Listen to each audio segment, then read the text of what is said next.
Bom dia, primeiro ano, tudo bem? Na aula de hoje nós vamos falar sobre propriedades periódicas. O que é isso? São características que os elementos têm e que vai aumentando ou diminuindo de intensidade conforme eu vou passando nos períodos. Não é como algo que se repete período após período. Não, é uma característica que vai ficando mais intensa, ok? Então, a primeira propriedade que nós vamos estudar é raio atômico. O que é raio atômico?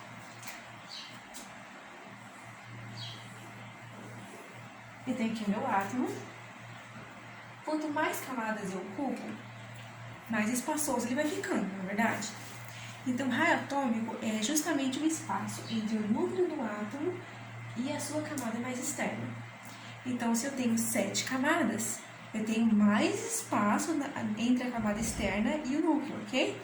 Então, maior é o raio. Então, eu tenho meus prótons aqui, elétrons aqui. Quanto mais eu vou aumentando o número de camadas, mais eu vou descendo nos períodos também. Então, o primeiro período tem apenas uma camada, então o raio dele é pequenininho. O segundo período já aumenta um pouquinho e o sétimo período tem os maiores raios. No entanto, cada período tem mais de 10 elementos, né? Existem períodos aí com 18 elementos. Isso significa que todo mundo no sétimo período vai ter o mesmo tamanho de raio atômico? Não, ok? Por quê? Porque o raio atômico depende de uma outra característica, que é o número atômico. Então vamos lá, eu tenho esses dois átomos aqui.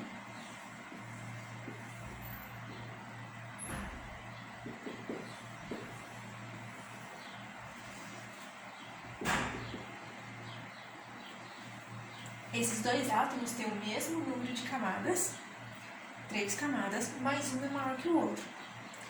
O átomo que tiver maior número atômico, ele tem mais prótons puxando os elétrons para si. Então, no caso, esse aqui tem um número atômico maior do que esse aqui. Esse aqui, então, está puxando os elétrons da camada mais externa para si. E isso está encolhendo o raio atômico dele, porque é como se ele estivesse contraído, como se fosse uma bolinha e ela estivesse assim contraída, sendo puxada. Isso significa o que pra gente? Quanto mais camadas ocupadas, maior é o raio atômico.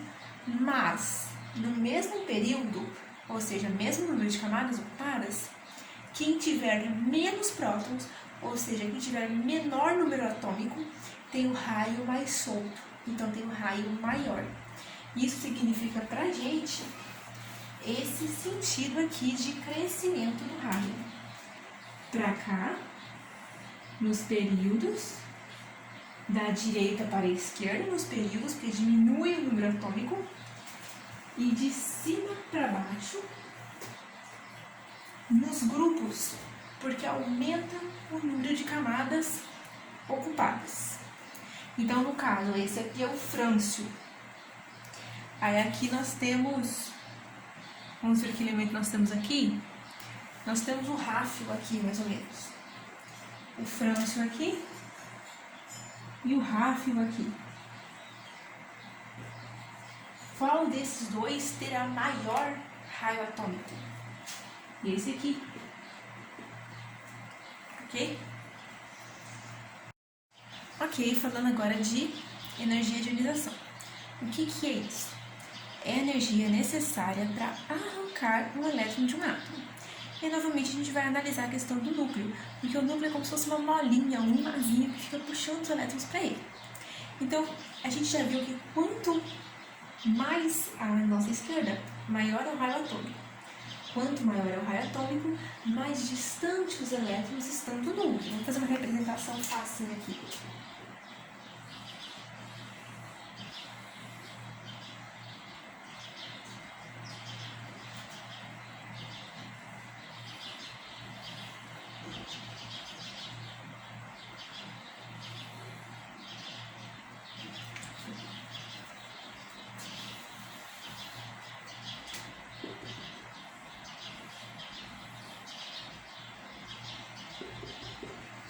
Aqui, esses dois elementos têm o mesmo número de camadas, mas ele aqui tem um raio menor. Então, seus elétrons mais externos estão mais próximos do núcleo. Isso significa que eles estão sendo mais puxados, mais atraídos pelo núcleo. Então, ele está mais à direita da nossa tabela, esse de menor raio. Eles estão tendo os elétrons muito atraídos pelo núcleo e isso exige maior esforço para arrancar um elétron. Ok? Maior esforço para arrancar um elétron significa maior energia de ionização. Então, a energia de ionização tem o sentido oposto do raio. Quanto menor o raio, maior a energia de ionização. Então, a energia de ionização cresce da esquerda para a direita, no sentido oposto do raio, ok? Então, você pode aí memorizar essa questão de direita e esquerda, ou você pode pensar, poxa vida, se eu tenho os elétrons próximos do núcleo, então eles estão sendo fortemente puxados, então é necessário muita energia, ou seja, aumento da energia de ionização. Temos a eletronegatividade, que também é uma propriedade periódica e segue o mesmo sentido da energia de ionização. Só que a eletronegatividade ou eletroafinidade é a capacidade de ganhar elétrons. E aqui entra uma questão interessante. A capacidade de ganhar elétrons. Quanto mais à direita da tabela, do lado mais para cá, maior a facilidade de ganhar elétrons, receber elétrons. Então, nós temos aqui os metais alcalinos e os alcalinos terrosos, eles têm uma facilidade muito grande de doar os seus elétrons. Ok? Porque eles têm pouca energia de ionização, a energia de ionização deles é baixa. Um pouquinho de energia eles já estão doando, se desfazendo os elétrons que ele tem. Já do lado de cá, que eles têm alta energia de ionização, eles precisam muito esforço para arrancar um elétron deles, mas é necessário pouco esforço para eles receberem um elétron, porque eles têm uma eletronegatividade muito grande, ok? Eles são muito eletronegativos. Então, nós temos aqui que os metais em geral, quando eu falo, vou incluir os metais alcalinos aqui, são substâncias com facilidade em doar elétrons. Ok? Eles têm baixa energia de ionização, eles doam os elétrons facilmente, tranquilo, eles têm um raio atômico grande, por isso que os elétrons saem assim. E os semimetais, o intermediário, e os ametais vão pegando para si. Raio atômico curto, quero elétrons, e meu núcleo vai atraindo os elétrons, e assim, esse é o funcionamento. Por isso que os ametais não podem ser usados, por exemplo, para uma fiação de uma casa, não podem ser usados para conduzir energia, ok? Porque quando os elétrons chegam neles, os elétrons param ali e ficam. Eles gostam de receber elétrons, eles são muito eletronegativos, então os elétrons chegam ali e ficam. Com os metais não é assim. Os elétrons chegam aqui nos metais e vão circulando, e continuam circulando. Por isso eles são, isso e outros motivos, eles são adequados para a fiação elétrica, para circuitos elétricos em geral, incluindo os semimetais. Pessoal, falando ainda sobre eletronegatividade e energia de ionização, a gente falou que elas crescem da esquerda para a direita, mas elas também crescem de baixo para cima, ok? Porque é o sentido oposto do raio, tá? Sem esquecer isso. Então, mais abaixo o raio é menor. Quando eu sumo nos períodos, o raio vai ficando menor, vai encurtando o raio também, ok? Então, é importante lembrar essas duas posições. A energia de ionização e também a eletronegatividade cresce da esquerda para a direita e de baixo para cima. Aí nós temos outra propriedade que é o caráter metálico, ou seja, a capacidade de doar elétrons, deixa os elétrons saírem e aumenta no mesmo sentido do raio atômico. Então, quanto maior o meu raio, mais distantes os elétrons estão do núcleo. Quanto mais distante eles estão do núcleo, mais mobilidade eles têm no ambiente, mais mobilidade eles têm na matéria. E densidade. Densidade, vocês já sabem, é o peso que ocupa por ml, por quantidade ocupada de espaço. Só que, diferente do caráter metálico, diferente do raio atômico, a densidade não tem um sentido fixo.